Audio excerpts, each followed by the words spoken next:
Graças, paz, queridos irmãos, é uma alegria imensa poder estar com vocês aqui nessa manhã e também em comemoração a esses 23 anos da Igreja Batista Independente Pedra Viva de Paulínia. Minha palavra é de louvor, de gratidão a Deus, louvo a Deus por cada irmão desta igreja e louvo a Deus pelo meu amigo, pastor Rubinho, sua família, pastora Márcia, Letícia, Ana Flávia, o Dani Boy. Eu louvo a Deus por essa família linda, que Deus possa continuar cuidando de vocês, abençoando vocês e os conduzindo. Louvo a Deus pela gestão desta igreja, pela diretoria desta igreja, na pessoa do presidente, nosso irmão Ângelo, os demais pastores, adjuntos desta igreja, pelo trabalho que vocês vêm fazendo aqui em Paulínia. Que Deus seja louvado pela vida de vocês, cada ministério desta igreja. Vimos aí bastante atividades que estão programadas aí para o ano de 2020, que Deus possa dar força, sabedoria, entendimento espiritual para cada um de vocês no exercer das vossas respectivas funções. Trago aqui uma calorosa saudação da minha família para vocês. Eu sou casado com a dona Andréia, vamos caminhando para 21 anos, e dessa união Deus nos deu 3 filhos, o Samuel, primogênito, que tem 19 anos, o Natan, que tem 17, e a Sâmela, que tem 15 anos. Então louvo a Deus pela família que Deus me deu, e Ele tem nos dado o privilégio, o pastor Rubinho já o disse, de servirmos em nossa igreja lá em Teodoro Sampaio. Fomos a Teodoro Sampaio, chegamos lá no dia 7 de abril de 2003. Então, vai caminhando agora para 17 anos, completa agora no próximo mês, que iniciamos o trabalho Batista Independente naquela cidade, e Deus tem nos abençoado ali, com a misericórdia, bondade, graça dEle, temos visto realmente o favor do Senhor. Temos muito trabalho a ser feito, muita coisa para melhorarmos, para avançarmos, mas podemos dizer Ebenezer, até aqui nos ajudou o Senhor. Amém, queridos? Enfim, é um grande prazer poder estar com vocês aqui. E eu quero partilhar nesta manhã uma palavra com os irmãos que se encontra no livro de 2 Timóteo. Diz assim o texto: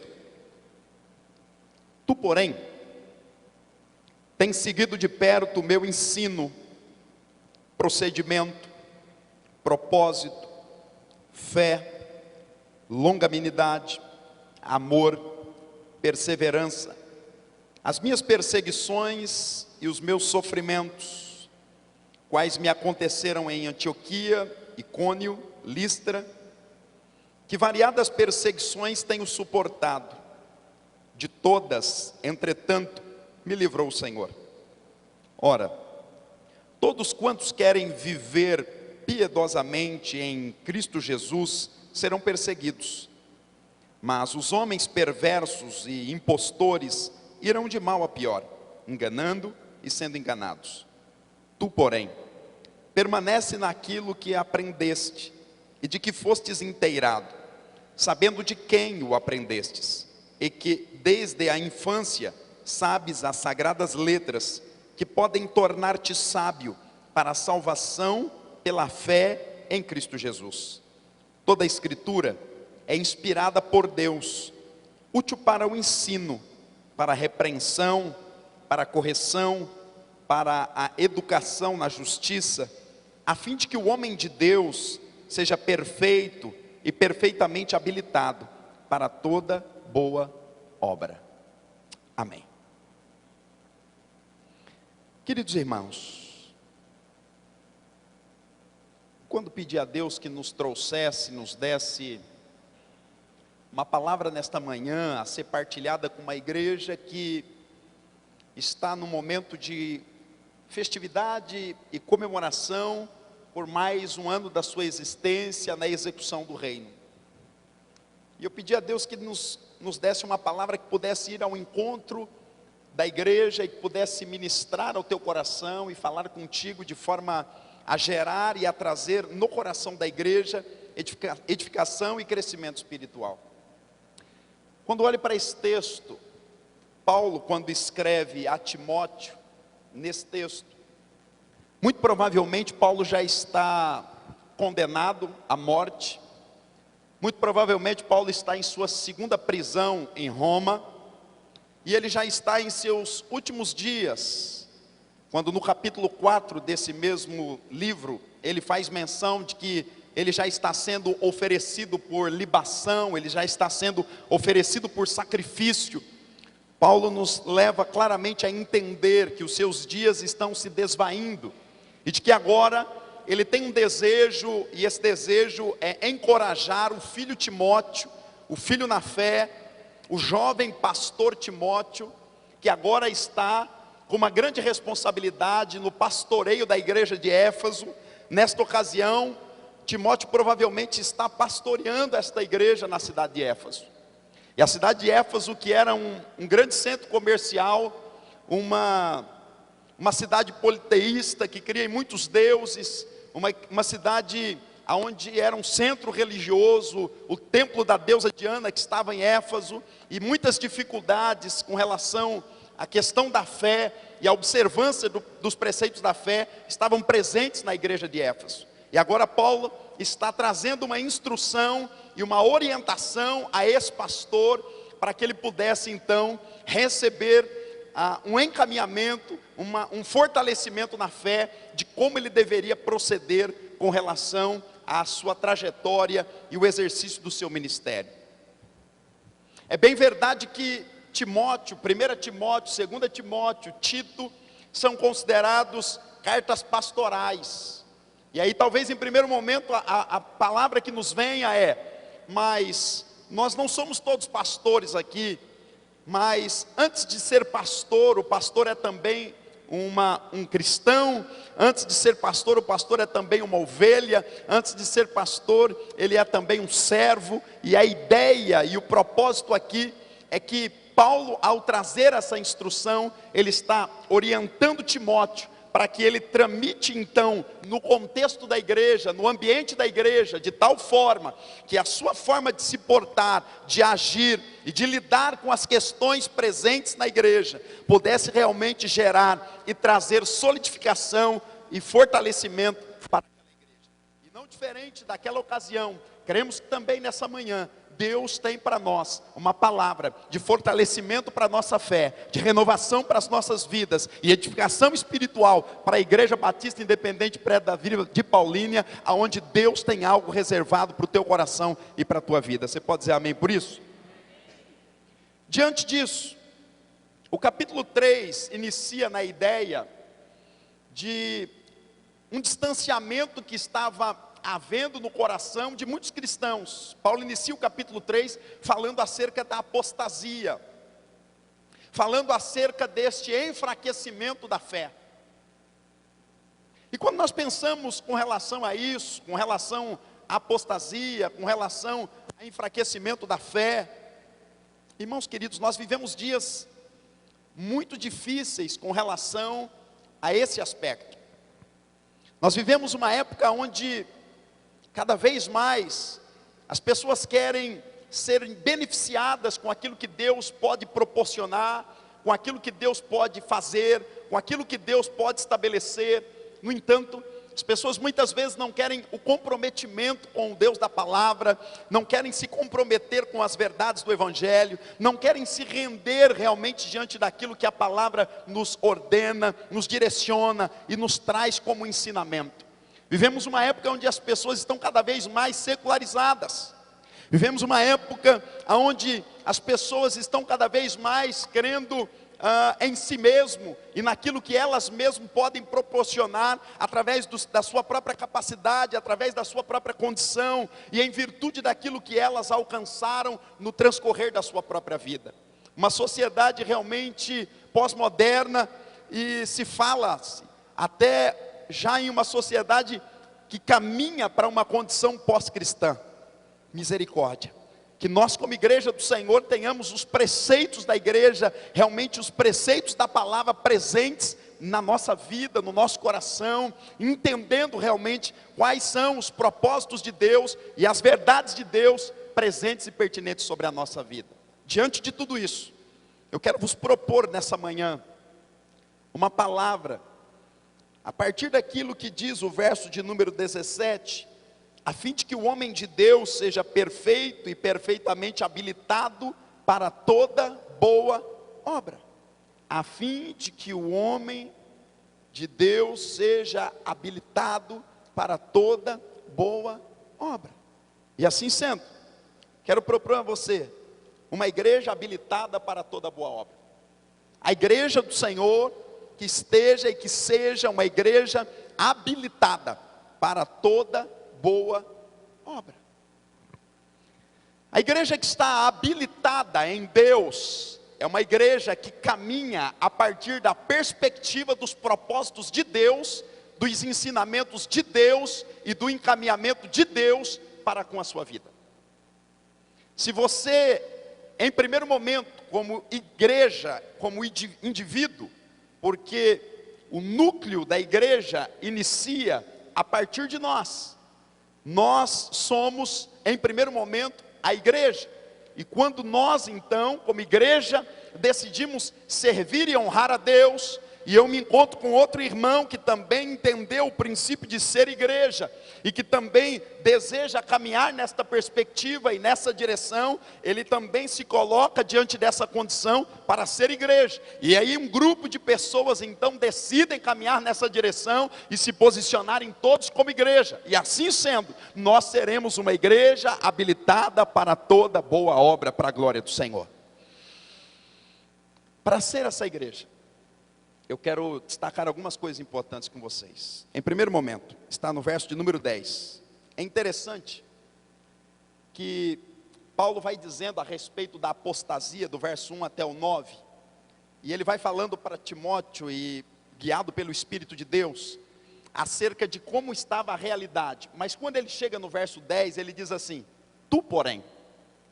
E aí ele traz para Timóteo uma responsabilidade pessoal. E ele diz para ele assim: Timóteo,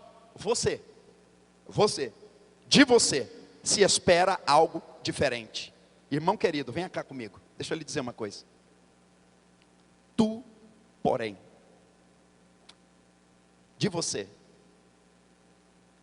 o mundo lá fora, as realidades presentes nesse tempo, aquilo que nós temos vivenciado como sociedade, aquilo que nós temos presenciado como igreja, tem sido diverso, os comportamentos, as situações, os danos, os prejuízos, as dificuldades presentes do caminho. Mas de mim e de você se espera que nós, como igreja, tenhamos um comportamento diferente. Tu, porém, e aí ele diz assim: tu, porém, tens seguido de perto o meu ensino, procedimento, propósito, fé, longanimidade, amor e perseverança.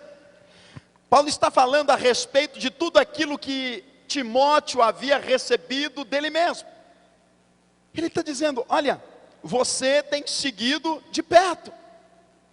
Paulo está falando com Timóteo acerca do discipulado que ele havia recebido dele mesmo.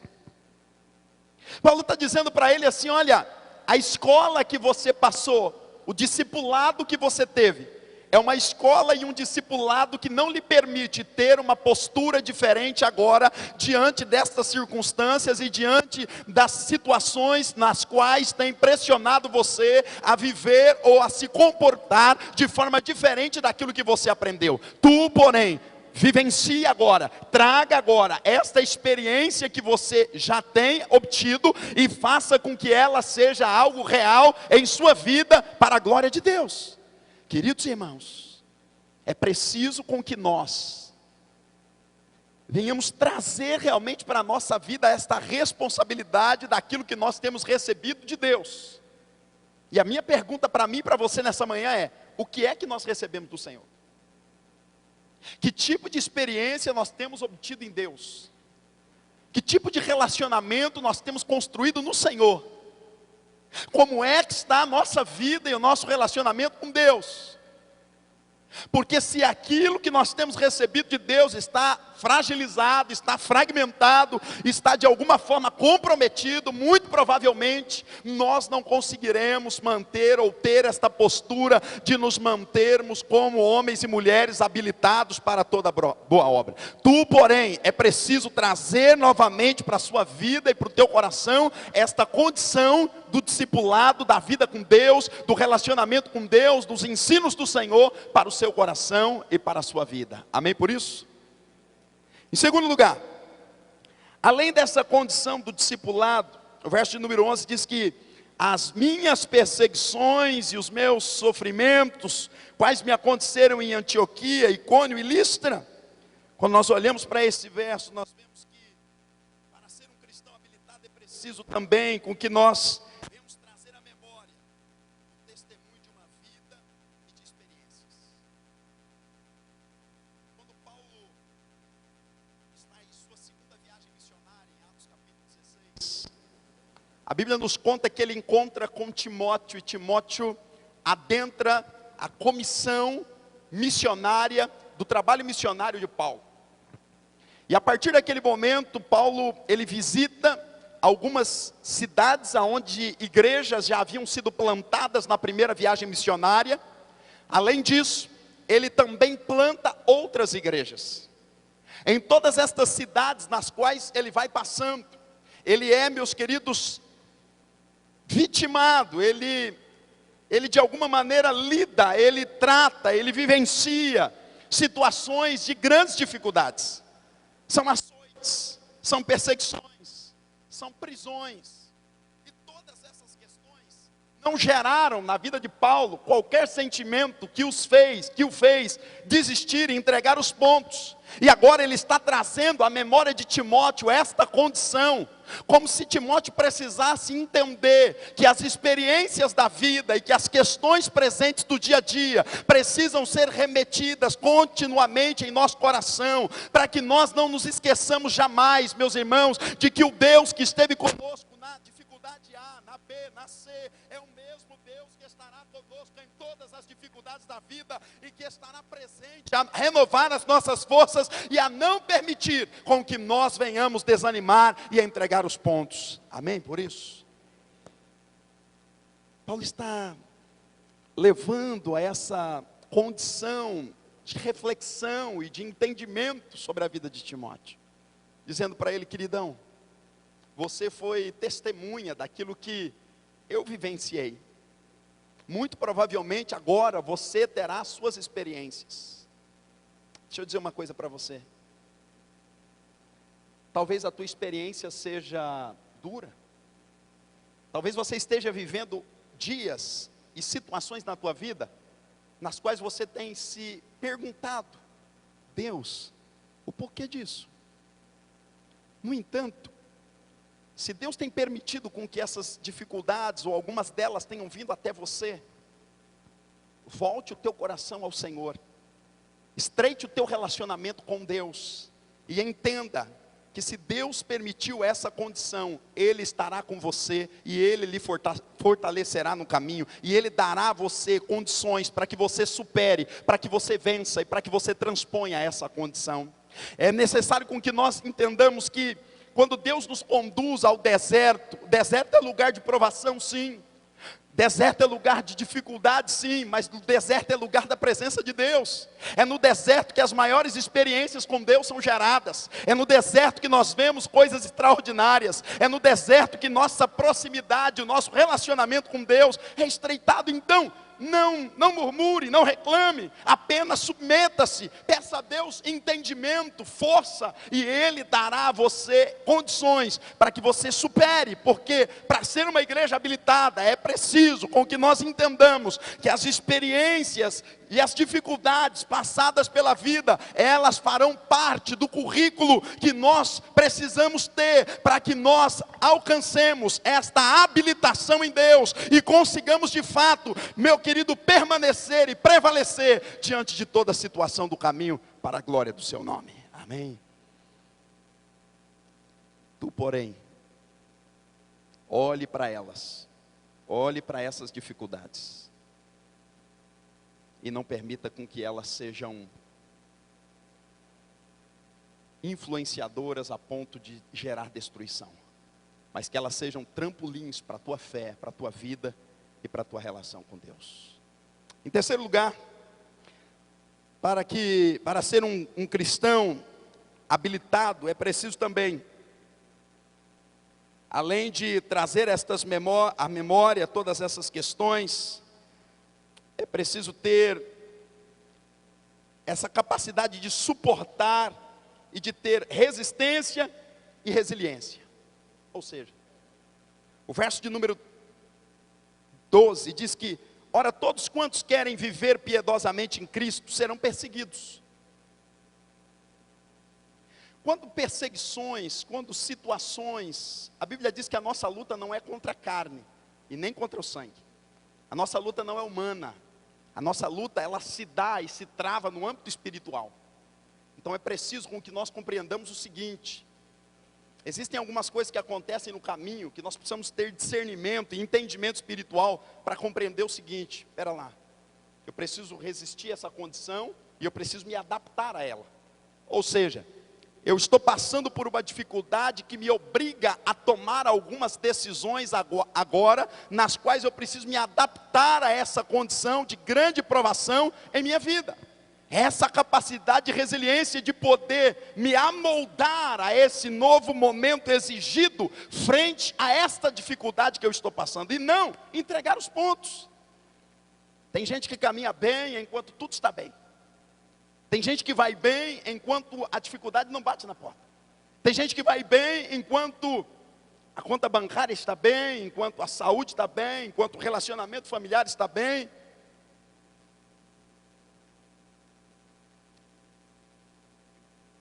Outro dia, depois de algumas sessões de aconselhamento, uma pessoa me procura e disse assim: olha, pastor, eu desisto de tudo. Eu já havia aconselhado aquela pessoa por algumas vezes. E aí eu disse para ela assim: olha, só há um jeito de desistir de tudo: morrendo.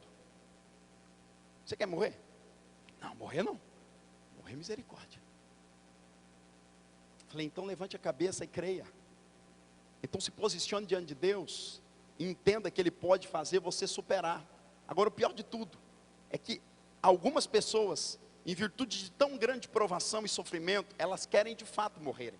Elas querem de fato acabar com essa condição da vida, porque o grito da alma, o grito do coração, é de que a dor do momento seja apagada, e ela possa então superar essa condição, enquanto que na verdade o que Deus quer nos dar e quer nos trazer, é fazer com que a gente olhe para tudo isso, e creia e entenda que Ele está presente para nos fazer vencer essa situação. Por isso que Paulo, escrevendo aos Romanos, ele diz que a tribulação, ela produz, meus irmãos, a experiência, a paciência, a experiência, a esperança. Ou seja, aquilo que iniciou aqui atrás com uma condição de dificuldade, de tão grande tribulação, aqui na frente ela vai desembocar em uma condição ao qual eu vou olhar e vou dizer assim: não, eu sei que o meu Redentor vive, e que por fim Ele vai se levantar diante de todas essas situações. Eu sei que Deus, Ele está assistindo, e Ele está vindo em meu favor, diante das situações em que eu estou vivendo. Eu não estou só, o Senhor é quem cuida de mim, Deus é quem cuida de você. Então não retroceda. A Bíblia diz que nós não somos dos que retrocedem, nós não somos daqueles que entregam os pontos, nós não somos daqueles que olhamos para trás. Os que confiam no Senhor são como os montes de Sião, que não se abalam, mas que permanecem para sempre. Assim como estão os montes à roda de Jerusalém, assim está o Senhor em volta do seu povo. Deus está em volta do seu povo. Deus está com você, meu irmão, a lhe sustentar, a lhe renovar as forças e a lhe trazer entendimento espiritual. Sabe para quê? Para que você seja um cristão, uma igreja, um povo, um servo habilitado para toda boa obra diante da presença do Senhor. Amém por isso? Em quarto lugar, para sermos esse cristão habilitado para toda boa obra, o verso de número 14 diz assim: tu, porém, permanece naquilo que aprendestes, e de que foste inteirado, sabendo de quem o aprendeu.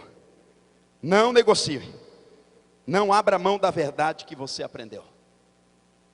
As verdades do Evangelho são inegociáveis.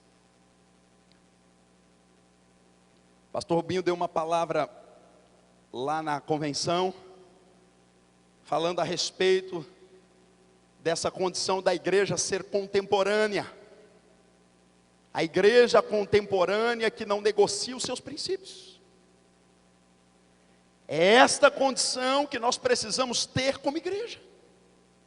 É sermos uma igreja contemporânea sem que os princípios e as verdades do Evangelho sejam negociadas. É preciso como igreja com que nós nos mantenhamos no centro da vontade de Deus. Compreendendo, irmãos, que nós somos cristãos. E como cristãos, as verdades que regem o Evangelho precisam estar presentes e claras no nosso meio.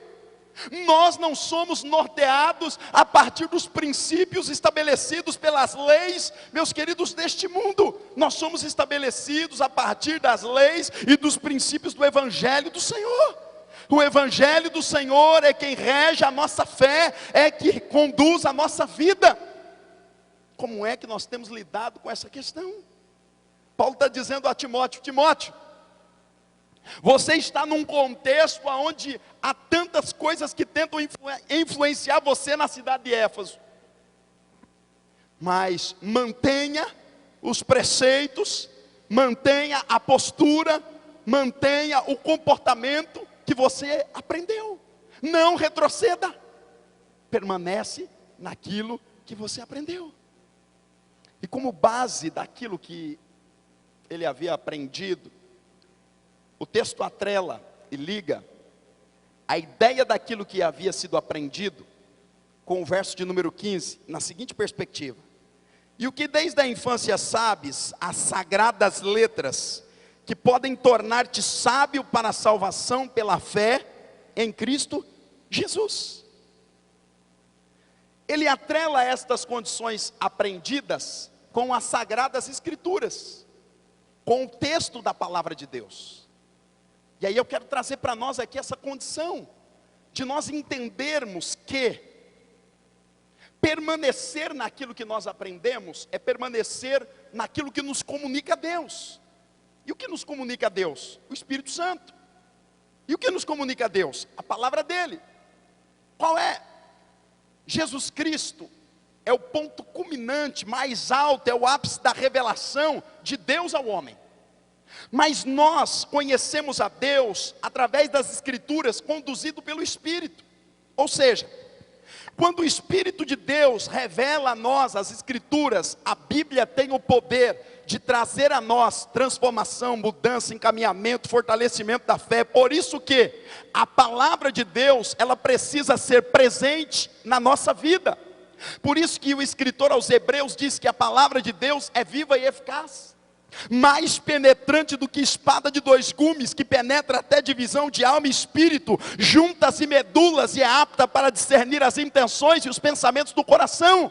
Sabe o que isso quer dizer? Deus capacitou a palavra dele para entrar dentro de nós, e para ver dentro de nós, diagnosticar dentro de nós, qual a necessidade, quais os anseios que nós temos, e assim fazer com que esses anseios e essas necessidades se aflorem, e a palavra venha e sobrepunham essas necessidades, e possam supri-las, e gerar vida de Deus, e revelação de Deus ao coração do ser humano. Diante disso, o texto diz para nós no verso 16, da seguinte forma: toda a Escritura é inspirada por Deus. Diante disso há uma condição aqui, que é o fundamento da nossa fé. E o verso 16 trata a questão do fundamento em dois aspectos.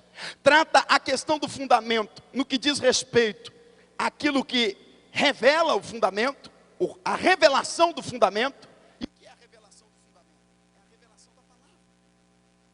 A palavra de Deus, ela vem inspirada pelo Espírito Santo, não é isso que diz o texto?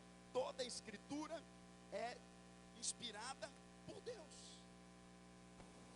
O apóstolo Pedro, escrevendo, ele diz assim, que nenhuma profecia das Escrituras é de particular elucidação ou interpretação, mas homens santos de Deus falaram movidos pelo Espírito Santo. Ou seja, todo o escrito bíblico, ele foi movido por Deus, direcionado por Deus, com o objetivo de alcançar o nosso coração, para que nós sejamos ministrados por Ele. A Bíblia fala de história, a Bíblia fala de geografia, a Bíblia fala de física, a Bíblia fala de matemática, Mas a Bíblia não é um livro de história, a Bíblia não é um livro de física. A Bíblia, o propósito das Escrituras é revelar o Deus das Escrituras. O propósito da Bíblia é fazer com que o Deus da Bíblia seja conhecido ao homem. E quando o Deus da Bíblia é conhecido e revelado ao homem, ele leva esse homem a um caminho de fundamentação da sua fé e de solidificação da sua vida em Deus e na sua palavra. De sorte que o verso 16 prossegue dizendo, e nos instruindo da seguinte forma, vem cá comigo: toda a Escritura é inspirada por Deus e útil para o ensino. Diante disso, esse fundamento da palavra do Senhor, aí que está no verso 16, a proposta do fundamento é, em primeiro lugar, pedagógica. Ou seja, qual o propósito do fundamento das Escrituras? Para que as Escrituras nos alcançaram? Para que as Escrituras se manifestaram sobre nós? O propósito das Escrituras é pedagógico. A ideia do pedagogo é a ideia do instrutor que pega na mão da criança, que instrui essa criança e orienta essa criança no caminho e no direcionamento e no encaminhamento dos mais diversos aspectos da vida, no que diz respeito à formação e à transformação através do conhecimento sobre a vida dessa criança. Desta forma, quando o texto diz que o fundamento das Escrituras é, em primeiro momento, com propósito de ensino, ou seja, pedagógico, é essa a ideia, de que a Escritura tem o poder de nos pegar pelas mãos, como uma criança, que ainda não tem entendimento, de fazer com que nós possamos caminhar, e ao passo que vamos caminhando, atrelado com as Escrituras, nós vamos aprendendo de Deus, recebendo de Deus, sendo ministrado por Deus, e assim alcancemos do Senhor esta maturidade como homens e mulheres na presença do nosso Deus. Amém, queridos? Além disso, o texto diz, no verso 16 ainda, que as Escrituras têm o poder também de repreensão. E a ideia aqui de repreensão é a ideia de alguém que é admoestado.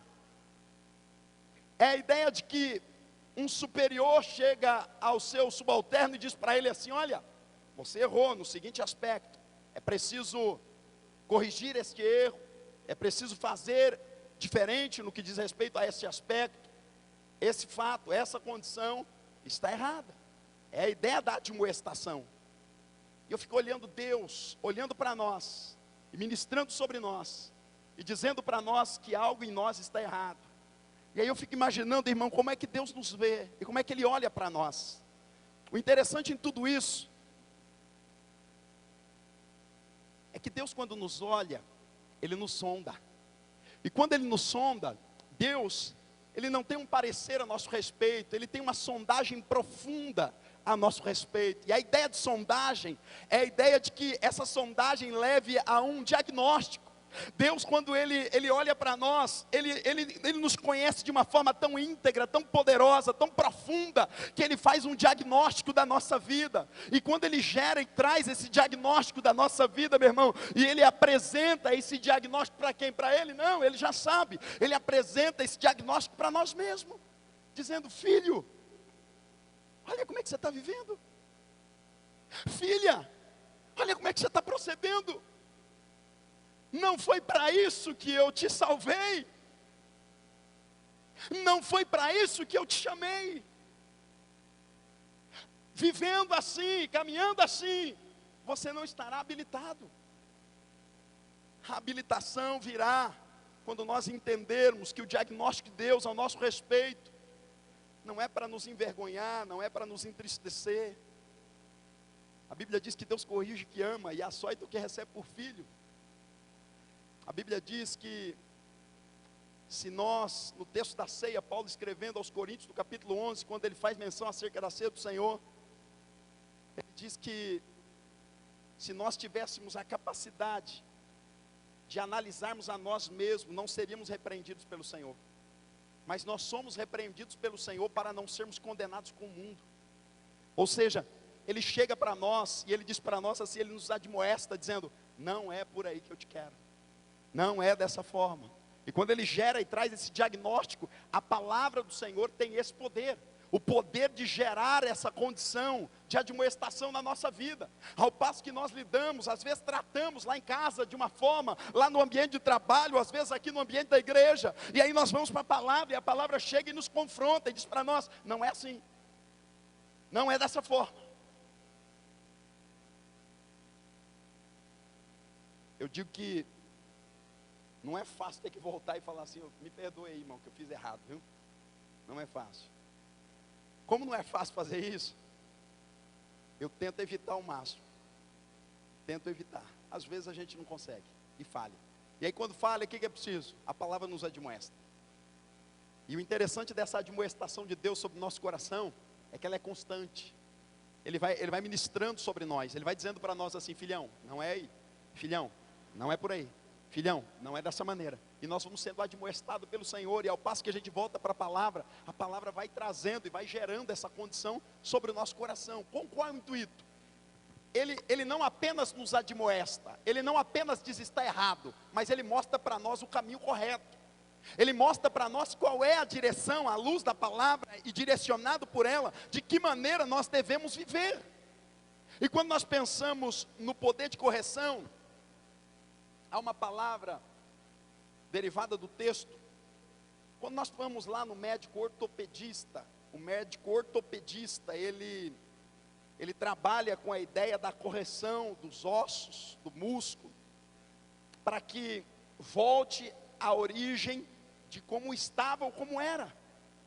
Quando alguém passa por um tratamento ortopédico, aquilo que por algum motivo, fruto de uma enfermidade, fruto de uma deficiência, fruto de uma situação congênita de nascimento, seja lá qual for a origem daquela condição, quando uma pessoa precisa desse tratamento corretivo, ele passa então por esse médico que tem essa especialidade. Há uma especialidade na odontologia que o dentista vai tratar lá da condição da ortodontia, onde existe de alguma forma uma deficiência na relação da maxila com a mandíbula, e precisa haver ali um tratamento corretivo para que aquelas condições voltem dentro da funcionalidade, para que ele possa então desenvolver da melhor forma e correta. Quando nós pensamos nesse texto, a ideia aqui é realmente uma ortodoxia, é a ideia da correção, meus irmãos, diante de um propósito de Deus que nos corrige no que diz respeito à nossa mentalidade, ao nosso coração, que muitas vezes está de alguma maneira comprometido, está enfermo, está deficiente, está de alguma maneira entregue a alguma condição que talvez pelo caminho, ou que talvez na essência da nossa própria natureza pecaminosa, nós estamos arrastando por dias, meses e anos, mas o propósito de Deus é trazer para nós a cura dele, a libertação dele, a ministração dele, a vida de Deus aos nossos corações, para que nós sejamos corrigidos pelo Espírito Santo e pelo poder da sua palavra. Quando a palavra de Deus é posta sobre nós, a palavra de Deus traz a correção e traz para nós esse direcionamento e essa ministração que vem do céu para o nosso coração, e aquilo que havia tortuosidade, aquilo que havia comprometido, volta à normalidade, volta a um processo de cura e de libertação. E talvez a nossa maior necessidade, ela caminha na vertente da necessidade da correção das questões pertinentes à nossa alma. Talvez o maior problema esteja com relação à compreensão de nós mesmos. Talvez o maior problema esteja na compreensão daquilo que está dentro do nosso coração, dentro do nosso ser. E ao passarmos pela palavra, a palavra vai gerar em nós e vai trazer em nós essa condição. Para quê? Para que nós sejamos habilitados para toda boa obra diante da presença do Senhor. Amém? Além de tudo isso, o texto ainda prossegue dizendo para a educação na justiça. Ou seja, a Bíblia diz que justiça e juízo são a base do trono de Deus. Ser educado em justiça é ser educado naquilo que é base do estabelecimento do trono de Deus. Se justiça e juízo é a base do trono de Deus, Deus em seu caráter, em sua essência e em seu ser, Ele é justo. É bem verdade que quando nós aceitamos a Cristo como Salvador da nossa alma, nós somos justificados, e a obra da justificação é um propósito manifestador da salvação de Deus sobre nós. Ou seja, quando a salvação de Deus se manifesta sobre nós, a justificação de Deus se estabelece sobre a nossa vida. Diante disso, é preciso com que a palavra, e nós voltemos à palavra, e nós nos entreguemos à palavra, porque nós temos uma tendência no caminho, a tendência de alguma maneira, de alguma forma, nós nos deixarmos levar por aquilo que está à nossa volta. E quando a gente volta e remete às verdades da palavra e o estabelecimento desse princípio de justiça, nós vamos sendo educados em justiça com base no preceito de Deus e na direção de Deus, tendo como base a palavra dele e o fundamento da palavra no nosso coração e na nossa vida. Portanto, querido, está em dúvida? Busque na palavra. Busque orientação espiritual com seu pastor, com seus líderes. Vá a Deus. Não saia tomando decisões, não saia fazendo as coisas sem ter certeza de que aquilo realmente é uma direção de Deus para o teu coração. Busque agir, viver e estabelecer as relações da tua vida a partir de um princípio de uma educação manifesta em justiça, porque isso é o estabelecimento do caráter do próprio Deus sobre o meu coração e sobre o teu. É a manifestação dessa ação de Deus sobre a nossa vida à luz da palavra. E assim sendo, quando nós alcançarmos e vivermos esses preceitos, tanto no que diz respeito a essa condição do ensino, a essa condição da admoestação, a essa condição da correção e a essa condição da instrução em justiça, nós estamos entendendo que o propósito do fundamento da palavra estará presente sobre o nosso coração, e assim nós deveremos e poderemos vivenciar essas experiências, alcançando o quê? Alcançando o grande propósito do Senhor, alcançando esta habilitação espiritual. E eu quero concluir com isso, a fim de que o homem de Deus seja perfeito e perfeitamente habilitado para toda boa obra. Quando estas verdades do Senhor estão presentes sobre a nossa vida, há, meus irmãos, uma autorização, há uma habilitação em nossas mãos para tramitarmos, meus queridos, no mundo espiritual. Certa feita, viram lá Paulo realizando ali a questão de expulsar demônios, e eles olharam e disseram assim: vamos fazer esse negócio aí também. Chegaram lá e disseram assim: olha, em nome de Jesus, ao qual o Paulo prega, nós te repreendemos. Sabe o que aconteceu? Levaram um couro, apanharam, foram açoitados. E sabe o que aconteceu ali? Eles disseram para ele assim: eu sei quem é Paulo, eu sei quem é Cristo, mas e vocês, quem são? Há uma condição na habilitação em Deus. Quando nós somos habilitados no Senhor, nós somos, meus irmãos, conhecidos no mundo espiritual acerca de quem realmente nós somos em Deus. A minha pergunta para mim e para você nessa manhã é: quem é você em Deus, no reino espiritual, como igreja, como parte integrante da igreja do Senhor? Deus quer levantar você como um homem habilitado, como uma mulher habilitada, como alguém que recebe de Deus graça, para que lá no convívio da tua casa, lá na relação da tua casa, se houver alguma condição que esteja saindo fora do trilho, há uma habilitação de Deus sobre a tua vida, de se posicionar e dizer: a minha casa não, eu e a minha casa serviremos ao Senhor. Quando você perceber que existe alguma coisa diferente lá no teu ambiente de trabalho, diz: aqui não, aqui é onde Deus me colocou para receber e para ter como sustento e pão à mesa, e o pão de cada dia sobre a minha vida. Esse lugar pertence ao Senhor, e se posiciona com a habilitação espiritual que Deus te deu. Quando você perceber em qualquer âmbito da vida, aonde quer que você esteja, ou que você vá, aonde houver uma condição geradora de dano, dificuldades espirituais, Deus dará a você esta oportunidade, sabe o que? De ser igreja, porque aonde a igreja do Senhor ela chega, há um poder transformador, há um poder libertador, há um poder gerador de vida, há um poder manifestador da graça do Senhor, que você como igreja do Senhor, que você como servo de Deus, receba nessa manhã, receba na tua vida, receba como posicionamento, como postura, mediante a palavra dele, dele, a habilitação espiritual para quê? Para caminhar nessa dimensão, com este propósito, e viver em Deus, como igreja dele, como povo dele, como servo dele, para louvor da glória do nome do Senhor Jesus. Você pode dizer amém por isso, querido? Não desista, se levante em Deus, caminhe nessa direção, e deixe ele ministrar, fazer, cumprir, e trazer sobre você essa habilitação que fará toda a diferença e que fará com que você vivencie todo esse propósito e todo esse querer de Deus para a glória do seu nome. Amém, querido? Posso orar com a igreja, pastor? Fiquemos em pé.